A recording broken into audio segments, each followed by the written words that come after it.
అందరికీ నమస్కారం అండి. మేషరాశి వారి జీవితంలో ఇద్దరి కిలాడి స్త్రీలు, అది కూడా బొట్టు లేని స్త్రీలు, ఏడుపులు వీరి గురించి మాట్లాడాలి అంటే కూడా చాలా చండాలంగా అనిపిస్తోంది. వారి పేరుతో సహా చెప్తాను. నేను ఒక స్త్రీని ఎందుకు ఇలా అనాల్సి వచ్చింది అనేది మీరు వీడియో చివరి వరకు చూస్తే మీకే పూర్తిగా అర్థమవుతుంది. ఎవరైనా కానీ నా మాటల వల్ల బాధపడితే దయచేసి క్షమించండి. మీరు ఈ వీడియోని చివరి వరకు చూసి అప్పుడైతే కమెంట్ చేయండి. ఆలస్యం చేయకుండా వీడియోలోకి అయితే వెళ్ళిపోదాం. అలాగే ఈ వీడియో చూసే ముందు ఓం దుర్గాయే నమః అని కమెంట్ చేయండి. మేషరాశి వారి జీవితంలో అసలు ఆ ఇద్దరు కిలాడి స్త్రీలు ఎవరు అనేది ఇక్కడ మనం పూర్తిగా చెప్పుకుందాం. ఎప్పుడైనా కానీ మన యొక్క భారతదేశంలో ప్రతి స్త్రీని కూడా ఒక అమ్మవారిలాగా ట్రీట్ చేయాలి. అంతేకాకుండా ప్రతి స్త్రీకి కూడా గౌరవం కూడా ఇవ్వాలి. ప్రతి స్త్రీలో కూడా ఒక తల్లిని చూసుకోవాలి. అలాగే పెద్దవాళ్ళని ఇంకా గౌరవించాలి.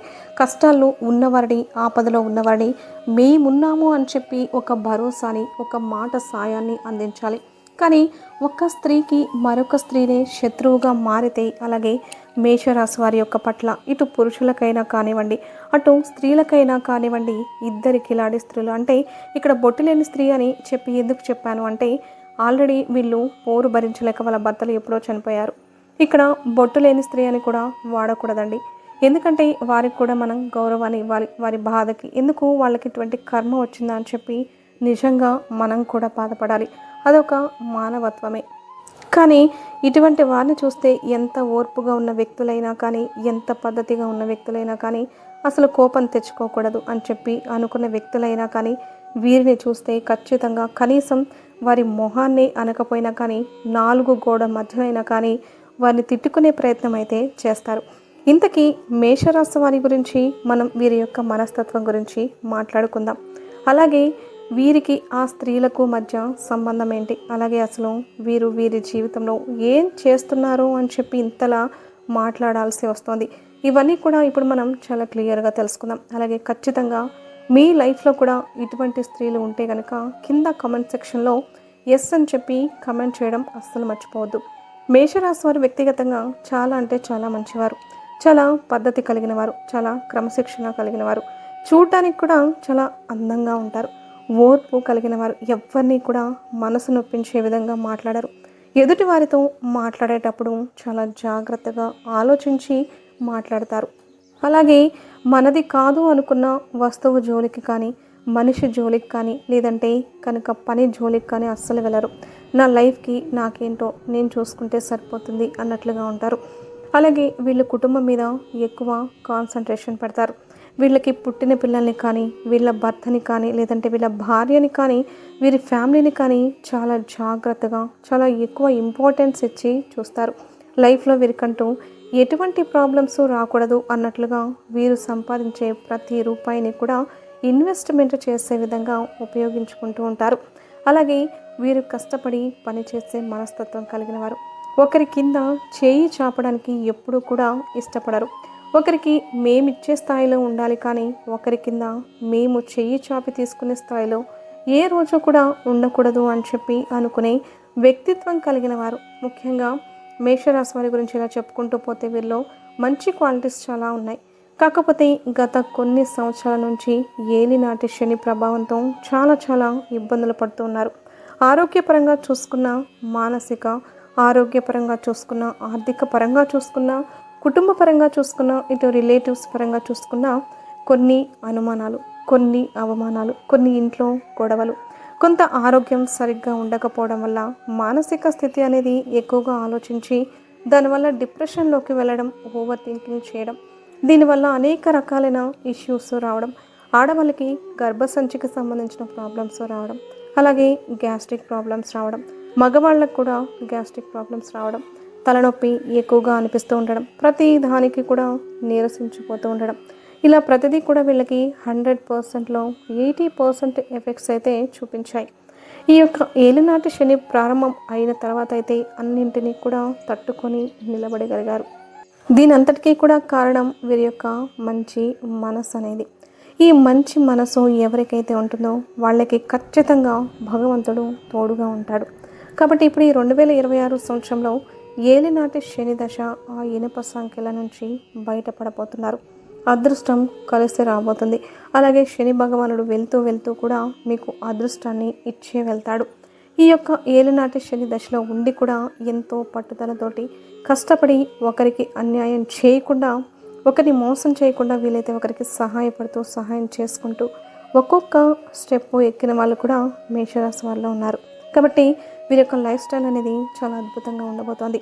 మీరు ఒక్కటే గుర్తుంచుకోండి, ఎవరైతే మనల్ని పోర్ట్రేట్ చేస్తారో అంటే మన మీద నిందలు వేస్తూ ఉంటారో, ఎవరైతే మనకి ఇబ్బందికరంగా మారుతూ ఉంటారో, ఎవరైతే మన ఎదుగుదలను చూడలేకపోతూ ఉంటారో, ఎవరైతే మనం బ్రతుకుతుంటే చూడలేకపోతూ ఉంటారో, ఒక రూపాయి సంపాదించుకుంటే చూడలేకపోతూ ఉంటారు. ఎప్పుడైతే అంటే మన అటు ఇటు రాకపోకల్ని, ఎక్కడికి వెళ్తున్నావు, ఏం చేస్తున్నావు, ఏం తింటున్నావు, ఎంత డబ్బు వస్తుంది, ఏం ఆభరణాలు చేయించుకుంటున్నారు, ఏం కొంటున్నారు, ఇలా ప్రతిదీ కూడా అంటే గోడకి చెవులుంటాయి అంటారు కదా, అలా ఆలకించే వాళ్ళు మీ లైఫ్లో కూడా ఉండే ఉంటారు. ఇలా వీరందరినీ కూడా ఆలోచించి, వీరి గురించి పట్టించుకొని, వీరి గురించి ఎక్కువగా థింక్ చేసి అంటే ఆలోచించి వీరి కోసం మీ యొక్క సమయాన్ని వృధా చేసుకొని, వీరి కోసం మీరు ఫోన్లో గంటలు గంటలు మీకు ఎవరైతే దగ్గరైన వాళ్ళు, మీ మంచి కోరుకునే వాళ్ళు ఉంటారో వారితో చెప్పి అనవసరంగా ఇప్పటి వరకు ఎంతో సమయాన్ని, ఎంతో మానసిక ప్రశాంతతను, మీ ఆరోగ్య స్థితిని, మీ యొక్క శక్తిని అంతా కూడా వేస్ట్ చేసుకున్నారు. దానివల్ల మీకు పైసా కూడా ఉపయోగం అనేది ఉండదు. మానసిక ఒత్తిడి ఎక్కువ అవ్వడం తప్పితే దీనివల్ల మీరు సాధించేది కూడా ఏది ఉండదు. రేపు ఏదైనా మీకు హెల్త్ బాగోలేక, ఆరోగ్యం సరిగ్గా లేక హాస్పిటల్ పాలైతే చూసి నవ్వుకునే వాళ్ళే ఉంటారు. మీ పక్కన మీకు ఒక రూపాయి అందించే వాళ్ళు ఉండరు. మేమున్నాము అని చెప్పి ధైర్యాన్ని అందించే వాళ్ళు కూడా ఉండరు. ఏదైనా కానీ నలుగురిలో కాస్త ఫంక్షన్ చేసుకుంటున్నాం, పెళ్ళి చేసుకుంటున్నారు అంటే మేమున్నాము అని చెప్పి ధైర్యాన్ని ఇచ్చి అండగా నిలబడే వాళ్ళు ఎవ్వరూ కూడా ఉండరు. మీకు ఎవరైతే దగ్గర అనుకొని మీ ఇంటి పేరుతోటి ఎవరైతే ఉంటారో, మీ యొక్క ఆడవాళ్ళకి చెప్తున్నాను, మీ యొక్క ఇంటి సైడు ఎవరైతే మీకు తోడుగా వచ్చిన వారు ఉన్నారో అర్థం చేసుకోండి. ఆడవాళ్ళకి మీకు తోడుగా వచ్చిన వారు అంటే ఇక్కడ తోటి కోడలు అని చెప్పి ఒకటి, రెండవది ఈ తోటి కోడలకు ప్రతిదానికి కూడా అండగా భరోసాగా నిలిచే అత్తగారు. ఒక కంట్లో బెల్లం, ఒక కంట్లో సున్నం అనే మాట పెద్దల ఊరికినే చెప్పలేదు. ఏదైనా కానీ వారి యొక్క ప్రవర్తన బట్టి, వారి యొక్క చేష్టలను బట్టి, వారు ఎదుటివారి మీద ఎంత ప్రేమ చూపిస్తున్నారు, ఒకరిని ఎలా కేటాయించి చూస్తున్నారు అనేదాన్ని బట్టి ఇక్కడ ఉంటుంది. ఎవరో చూడాల్సిన అవసరమూ లేదు. ఎందుకు అంటే 4 గోడల మధ్య ఇటువంటి వారు ఏంటంటే బాగా నటిస్తారు. వాళ్ళ అవసరాలు తీర్చుకోవడం కోసం ఎన్ని కిలాడి మాటలైనా కూడా మాట్లాడగలుగుతారు. నలుగురిలో వెళ్ళినప్పుడు మాత్రం మీ పరువు ఎలా తీయాలి, మిమ్మల్ని ఎలా నష్టపెట్టాలి, మిమ్మల్ని ఎలా కృంగదీసేయాలి అని చెప్పి ఇలా ఆలోచిస్తూ ఉంటారు. ఎప్పుడైనా కానీ 4 గోడల మధ్య మనల్ని ఒక మాట అన్నా కూడా పర్వాలేదు, కానీ నలుగురిలో మాత్రం మన విలువను నిలబెట్టే వాడే మన మనిషి. అలాగే మనకు సపోర్టుగా వీళ్ళు నా మనిషి అని చెప్పి మన వెనుక ఒక అండలాగా ఉండేవాళ్ళే మన మనుషులు. వీరు అలా కాదు. ఈ ఇద్దరి వల్ల మీరు చాలా వరకు కూడా పెళ్ళైన దగ్గర నుంచి ఎంతో నరకాన్ని చూశారు. వీరు ముఖ్యంగా ఇంట్లో పెద్దవారే ఉండి ఇద్దరి కొడుకుల పిల్లలని ఒకేలాగా చూడాలి, కోడళ్ళని కూతురులాగా చూడాలి. ఇక్కడ ఒకరు చేసిన మంచితనం ఏంటో, ఒకరు చేసిన చెడ్డతనం ఏంటో తెలియదు, కానీ ఒకరిని మాత్రం నెత్తికెక్కించుకొని మరొకరిని మాత్రం కాలి కింద తొక్కేయాలని చెప్పి చూడడం. మీరు ఏదన్నా ఒక మాట అంటే తెలుసో తెలియక చిన్నపిల్ల అందులే అని చెప్పి మనసులో పెట్టుకోకుండా ఇలాగైనా కానీ ఆ మాటను 10 మందికి చెప్పి మిమ్మల్ని చెడ్డవారిని అంటే ఈ మేషరాశికి చెందిన వారిని చెడ్డవారిని చేయాలి అని చెప్పి ఒక కంకణం కట్టుకుంటారు అంటారు కదా, ఒక టార్గెట్ పెట్టుకుంటారు అంటారు కదా, అలా వారి లైఫ్కి మీరు ఒక టార్గెట్ లాగా మారారు అని చెప్పి చెప్పుకోవచ్చు. ముఖ్యంగా ఈ యొక్క మేషరాశిలో ఎందుకు ఇలా చేస్తున్నారు అంటే అత్తగారు, నా తోటి కోడలు ఎందుకు ఇలా చేస్తున్నారు, నేను ఇంత మంచిగా ఉంటున్నాను కదా, ఇంత సరదాగా ఉంటున్నాను కదా, ప్రతిదీ కూడా వారితో పంచుకుంటున్నాను కదా, వారికి నేను చేయగలిగినంత పనులు చేస్తున్నాను కదా, అయినా కూడా ఎందుకింత, నా పిల్లల్ని ఒక రకంగా చూస్తుంటే వారి పిల్లల్ని మరొక రకంగా చూస్తున్నారు, అసలు ఎందుకు ఇదంతా కూడా అని చెప్పి ఇలా దీని గురించి పెళ్ళైన దగ్గర నుంచి కూడా గత 10 సంవత్సరాల వరకు కూడా అతిగా ఆలోచించి మానసిక వేదన చెంది వారు చేసే ఒక్కొక్క నీచమైన పని, ఒక్కొక్క నికృష్టమైన పని, వీరి పట్ల వారి యొక్క ప్రవర్తన ఏదైతే ఉంటుందో అది మనసుకి గుచ్చుకున్న వాళ్ళకే తెలుస్తుంది. వీళ్ళ కడుపుతో ఉన్నప్పుడు కానీ, లేదా కన్నప్పుడు కానీ, కక్కినప్పుడు కానీ, పసిబిడ్డల్ని పెట్టుకొని సాకుతున్నప్పుడు కానీ, పెద్దవాళ్ళై ఉండి భరోసా ఇవ్వాల్సింది పోయి అలా భరోసా ఇవ్వకుండా నువ్వు ఇలా చేస్తున్నావు, నువ్వు అలా చేస్తున్నావు, ఇది ఇలా చెయ్యి, అలా చెయ్యి అని చెప్పి వేలెత్తి గుచ్చుతూ ఉంటే వాటిని కూడా తట్టుకొని నాకంటే పెద్దవారు, నేను గౌరవాన్ని ఇవ్వాలి, నేను ఒక మాట అనకూడదు అని చెప్పి ఎక్కడికక్కడ వారు చేస్తున్న అవమానాలన్నీ గుప్పిట్లో పెట్టుకొని వాటన్నిటిని కూడా ఎదుర్కొని ఈ రోజున మేషరాశి వారు మానసికంగా దృఢంగా తయారయ్యారు అని చెప్పి చెప్పుకోవచ్చు. ఎందుకు ఈ మాట అన్నాను అనేది ఇప్పుడు అర్థమైంది కదండి. ఎందుకంటే ఒక స్త్రీ కడుపుతో ఉన్నప్పుడు తన చేత్తో వండుకునే వంట కంటే కూడా ఎవరైనా కొంచెం చేసి పెడితే బాగుంటుంది అని చెప్పి ఎదురు చూస్తూ ఉంటారు. అలాగే అది ఆడవాళ్ళకు మాత్రమే తెలుస్తుంది. అలాగే ఈ యొక్క మేషరాశి వారు కడుపుతో ఉన్నప్పుడు ఎవరు చేసి పెట్టేవారు లేక వారు రకరకాలుగా చేసుకొని తింటుంటే ఏదన్నా ఒకటి ఇస్తారేమో అని చెప్పి ఎదురు చూస్తూ ఉంటే వీరి కళ్ళ ముందే తెచ్చుకొని ప్లేట్లో పెట్టుకొని తింటూ వీరిని ఊరిస్తూ వీరికి ఒకటి ఇస్తారేమో అని చెప్పి ఆశగా కడుపులో ఉండే, అంటే మనకి క్రేవింగ్స్ వస్తాయి కదా, కడుపుతో ఉన్నప్పుడు ఆ క్రేవింగ్స్ అనేవి ఎక్కువై నోటి దాకా వచ్చి ఇది అడగకూడదు అని ఒక క్రమశిక్షణ ఏదైతే ఉంటుందో అది అడ్డం వచ్చి కళ్ళ నీళ్ళు బయటికి రానియకుండా మనసులో ఎంతగా నలిగిపోయారో అది వీరికే తెలుస్తుంది. ఒక స్త్రీ అయి ఉండి మరొక స్త్రీ గర్భవతిగా ఉన్నప్పుడు, గర్భవతి అంటే ఒక గర్భగుడిలో ఉండే దేవతతో సమానం.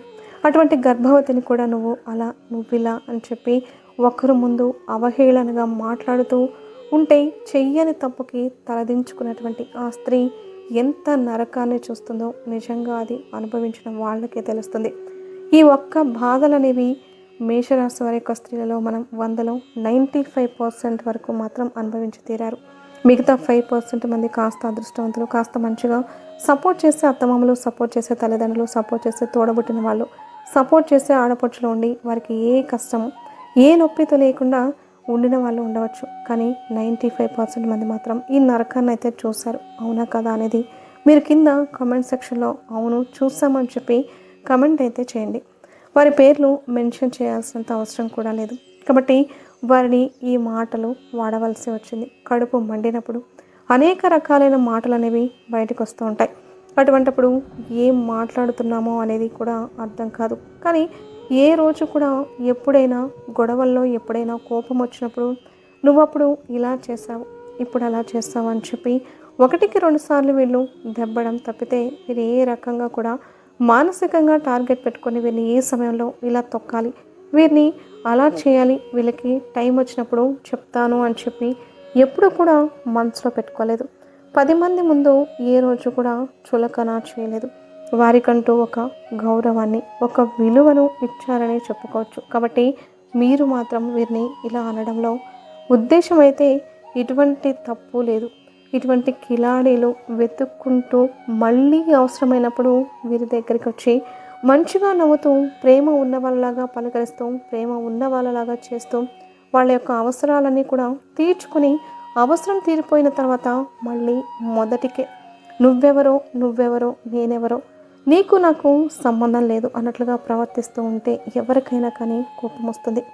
ఇటు ఆడవాళ్ళకైనా కానీ ఇటు మగవాళ్ళకైనా కానీ వీరి వల్ల చాలా వరకు కూడా మానసిక వేదనని చూశారు. మన జీవితం చాలా చిన్నదే. ఈ చిన్న జీవితంలో ఎంతవరకు సంతోషంగా ఉండగలుగుతామో, ఎంతవరకు మన చుట్టూ మన వాళ్ళు మనల్ని సపోర్ట్ చేస్తున్నారు, ఎంతవరకు మనకు ప్రయారిటీ ఇస్తున్నారు అనేది కూడా చూసుకోవాలి కదా. మరి మన అనుకున్న వాళ్ళే ఇంత కిలాడి వేషాలు వేస్తూ ఉంటే ఒక మాట అనడంలో తప్పు లేదు అని చెప్పి నా ఉద్దేశం. అలాగే ఒక ప్రమాదం పొంచి ఉంది అని చెప్పాను కదా. ఈ యొక్క మేషరాశి వారి యొక్క స్త్రీలు ఎవరైతే ఉన్నారో వీరు ఒక ప్రమాదంలో పడబోతున్నారు. అది కూడా ప్రేమ అనే ఒక బంధం అనేది మీ వెంట పడడం.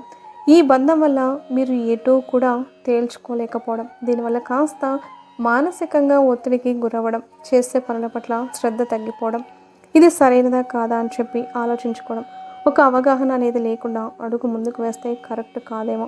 గతంలో చాలాసార్లు మోసపోయిన పరిస్థితులు కూడా ఎదురయ్యాయి. ఇప్పుడు ఎంతవరకు కరెక్టు అని చెప్పి ఆలోచించుకోవడం, ఇలా అయితే ఒక మానసిక వేదనని అనుభవిస్తున్నారు.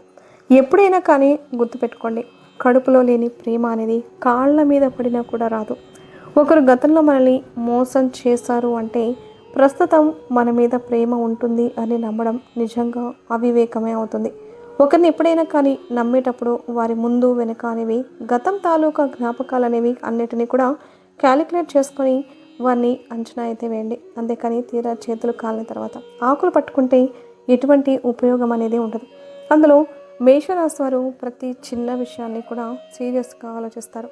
ఏది కూడా ఈజీగా తీసుకునే రకం అయితే కాదు. కాబట్టి అడుగు వేసేటప్పుడు జాగ్రత్తగా ఆలోచించి అడుగు వేయండి.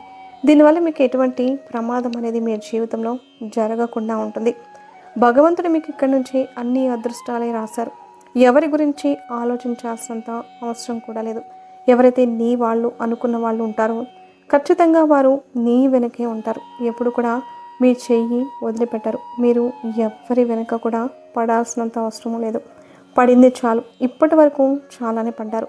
చాలానే ఒకరిని మార్చాలని చెప్పి చూశారు. మంచితనంతో ఒకరిని మీ వైపుకి తిప్పుకోవాలి అని చెప్పి చూశారు. మరొక రకంగా కాదు. అయినప్పటికీ అవతలి వారిలో మార్పు రానప్పుడు మన యొక్క నోటి పరువు అనేది పదే పదే పోగొట్టుకోకూడదు. మనకంటూ ఒక విలువ ఉంటుంది. నలుగురిలో ఒక గుర్తింపు అనేది ఉంటుంది. ఒక గౌరవం అనేది ఉంటుంది. అది మీరు దక్కించుకోవాలి. ఎప్పుడైనా కానీ బయటికి వెళ్ళినప్పుడు మనల్ని చూస్తే ఆటోమేటిక్గా అవతలి వాళ్ళ కళ్ళల్లో ఒక గౌరవం అనేది కనిపించాలి. అలా కాకుండా మన యొక్క ప్రవర్తన వల్ల మనల్ని మనం అలుసు అనేది ఎప్పుడూ కూడా చేసుకోకూడదు. మేషరాశి వారు ఇది జాగ్రత్తగా గుర్తుంచుకోండి. వీడియో నచ్చితే లైక్ చేసి ఛానల్ని సబ్స్క్రైబ్ చేసుకుని ఓం నమః శివాయ అని కమెంట్ చేయడం మాత్రం అస్సలు మర్చిపోవద్దు.